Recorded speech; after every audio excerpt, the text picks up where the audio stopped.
નમસ્કાર મિત્રો, કિસાન સમાચાર ચેનલમાં તમારું ખૂબ ખૂબ સ્વાગત છે। દેશ, દુનિયા અને ગુજરાતના તાજા, મોટા અને સૌથી મહત્વપૂર્ણ સમાચાર જાણીએ તે પહેલા તમે ચેનલમાં નવા હોય તો ચેનલને જરૂરથી સબસ્ક્રાઇબ કરીને વિડીયો લાઈક કરી દેજો। આજના સૌપ્રથમ મહત્વપૂર્ણ સમાચાર સામે આવ્યા। આગામી 24 કલાકમાં રાજ્યમાં વાદળછાયું વાતાવરણ રહેશે। હવામાન વિભાગની સૌથી મોટી આગાહી।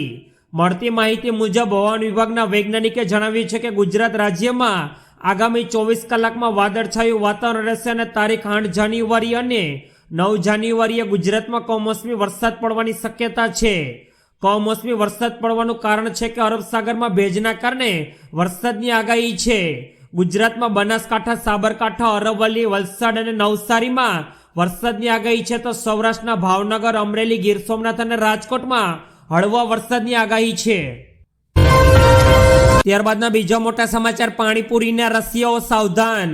રાજ્યમાં પાણીપુરીના શોખીન ઘણા છે। તમે પણ લારી જોશો કે પાણીપુરીના સ્ટોલ, દરેક જગ્યાએ તમને ભીડ જોવા મળશે।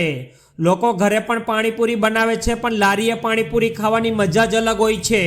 હાલ રાજકોટમાં આરોગ્ય વિભાગની ટીમે પાણીપુરીને લઈને કાર્યવાહી શરૂ કરી છે।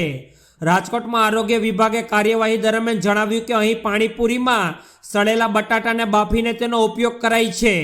આરોગ્ય વિભાગની ટીમે રાજકોટ શહેરના 150 ફૂટ રિંગ રોડ પર પાણીપુરી વેચી રહેલા લોકો પર કાર્યવાહી કરી છે।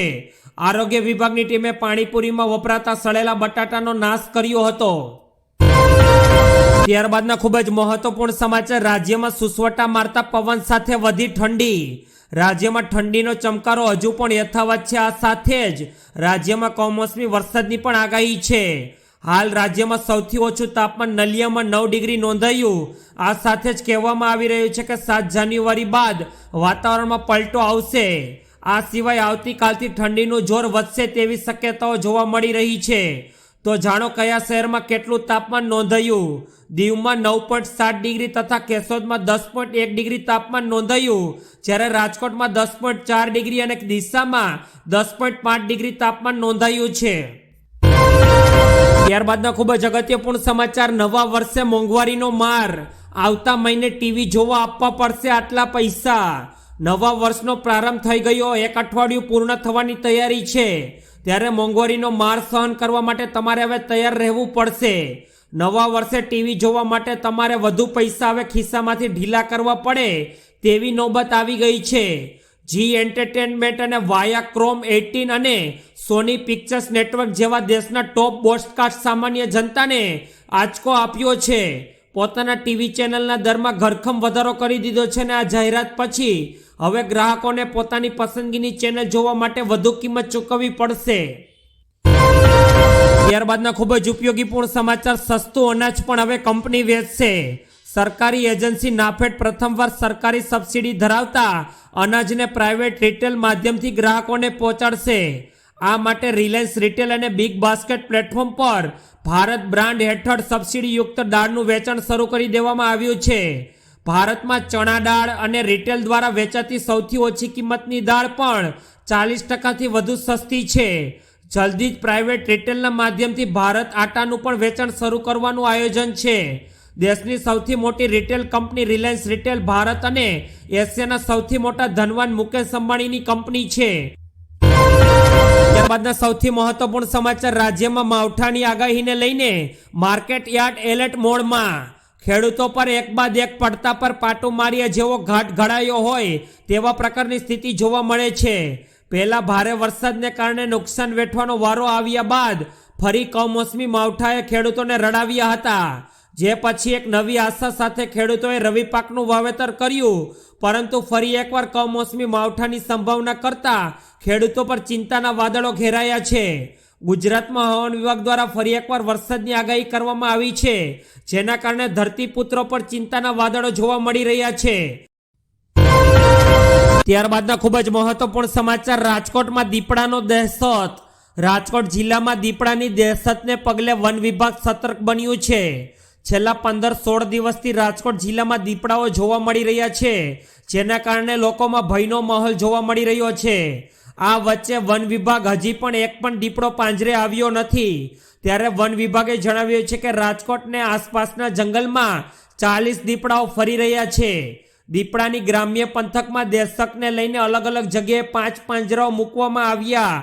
બીજી બાજુ દીપડો સાંજના સમયે કોઈ પણ વ્યક્તિ ઉપર હુમલો ન કરે તે માટે વાડી વિસ્તારમાં ખુલ્લામાં ન સૂવા માટે વન વિભાગે લોકોને અપીલ કરી છે। ત્યારબાદના સૌથી અગત્યપૂર્ણ સમાચાર, ચીનમાં ફરી કોરોનાનો કહેર, સ્મશાનમાં મૃતદેહો માટે લાંબી લાગી લાઈન। ચીનમાં ફરી એકવાર ડરામના સમાચાર સામે આવી રહ્યા છે। ઉત્તર અને પૂર્વીય ચીનમાં નિમોનિયાના પ્રકોપને કારણે મૃત્યુની સંખ્યામાં અચાનક વધારો જોવા મળ્યો છે। ચીનમાં સ્થાનિક લોકોનો દાવો છે કે કોવિડ-19ની અસર ચીનમાં હજુ પણ ખતમ થઈ નથી, તેથી એટલી મોટી સંખ્યામાં લોકોના મોત થઈ રહ્યા છે। જોકે ગયા વર્ષના અંતમાં ચીનના અધિકારીઓએ શ્વાસ સંબંધિત રોગોને ટાંકીને કોરોના સંક્રમણના સમાચારોને ખોટા ગણાવ્યા હતા। ત્યારબાદના ખૂબ જ ઉપયોગીપૂર્ણ સમાચાર રાશન કાર્ડને લઈને સામે આવી રહ્યા છે। ભારતમાં રાશન કાર્ડ એક અતિ મહત્વપૂર્ણ દસ્તાવેજ માનવામાં આવે છે। ભારત સરકાર દ્વારા જારી કરવામાં આવતા આ કાર્ડને નાગરિકની ઓળખ અને રહેઠાણનો પુરાવો આપે છે।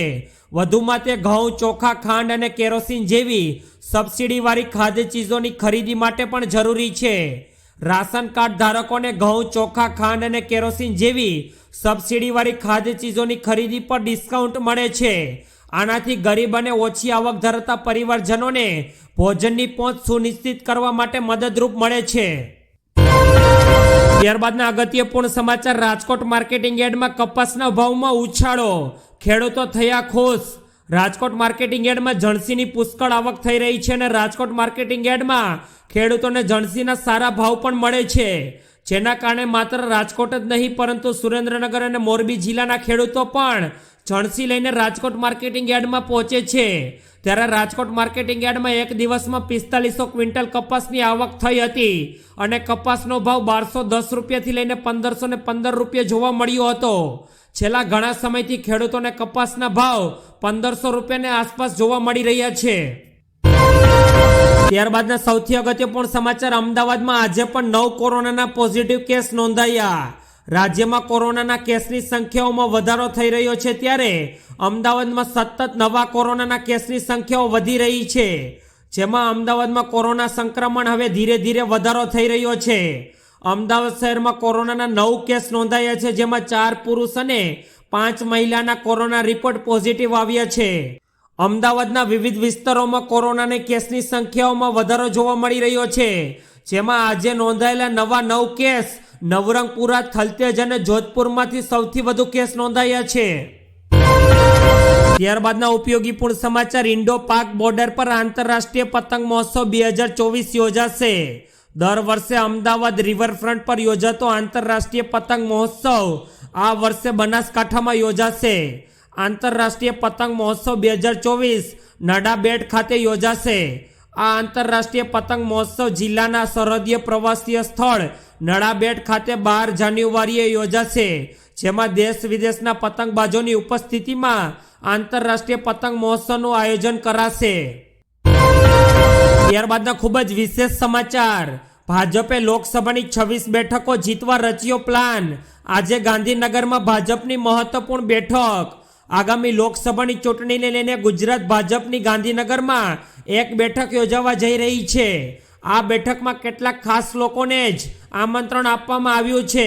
સૂત્રો પાસેથી મળતી માહિતી મુજબ લોકસભાની ચૂંટણી 2024ને લઈને યોજાનાર આ બેઠકમાં ગાંધીનગરના પથિક આશ્રમ ખાતે યોજાવાની છે। લોકસભાની ચૂંટણીને લઈને યોજાનાર આ બેઠકમાં ભાજપના આંતરરાષ્ટ્રીય મહામંત્રી તરુણ ચુગ બેઠકમાં હાજર રહેશે।